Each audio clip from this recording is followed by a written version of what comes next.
আসসালামু আলাইকুম। সকলের অবগতির জন্য ভিডিওটা তৈরি করা হচ্ছে। আশা করব সবাই ভিডিওটি শেষ পর্যন্ত দেখবেন। দর্শক, আপনারা সবাই তো জানেন যে বাংলাদেশের অবস্থা ছিল মানে একটু খারাপ ছিল। কারণ বাংলাদেশের সঙ্গে প্রবাসীরা যারা ছিল তারা যোগাযোগ করতে পারে নাই।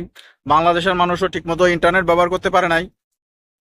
কারণ হলো ইন্টারনেটের সংযোগ বিচ্ছিন্ন ছিল, এবং যারা ওয়াইফাই বা অন্য কোনো মাধ্যমেও ইন্টারনেট ব্যবহার করেছেন এবং যারা এই ইন্টারনেটের মাধ্যমে তাদের ফেসবুক, টিকটক, ইনস্টাগ্রাম, ইউটিউব বা যেসব সোশ্যাল মিডিয়া আছে এগুলোর মাধ্যমে যারা কোনো কিছু সত্যতা নাই, কোনো যাচাই বাছাই না করে, যাকে বলে গুজব, এগুলো যারা পোস্ট করেছেন, যারা ছড়িয়েছেন, তাদের জন্য খুবই দুঃসংবাদ আসতেছে।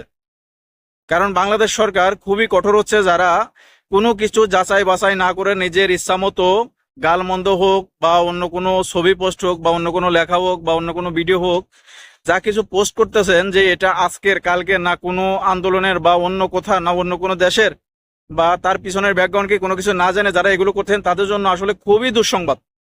কারণ বাংলাদেশ সরকার এগুলো আইডেন্টিফাই করতেছে। ফেসবুক, টিকটক এবং ইনস্টাগ্রাম যাদের প্রতিনিধি আছে বাংলাদেশে, তাদেরকেও ডাকা হয়েছে। তাদেরকে এগুলো আইডেন্টিফাই করতে বলতে হবে, করার জন্য বলতে চায় তারা।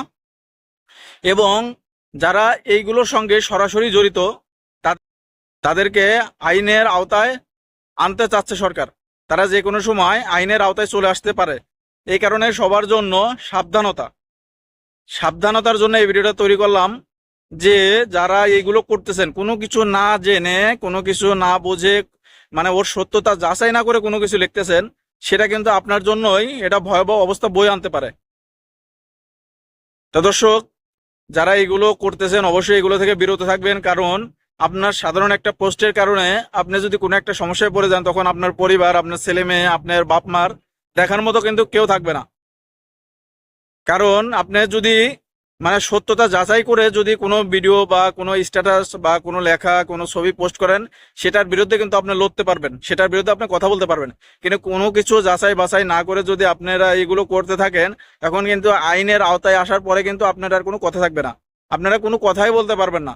তখন আপনাদের অবস্থা কি হবে আপনারা একটু ভেবে দেখেন। তো এই কারণে ভিডিওটি তুলে ধরলাম। যারা ভিডিওটি দেখছেন অবশ্যই শেয়ার করুন। সব ভালো থাকবেন। আল্লাহ হাফেজ।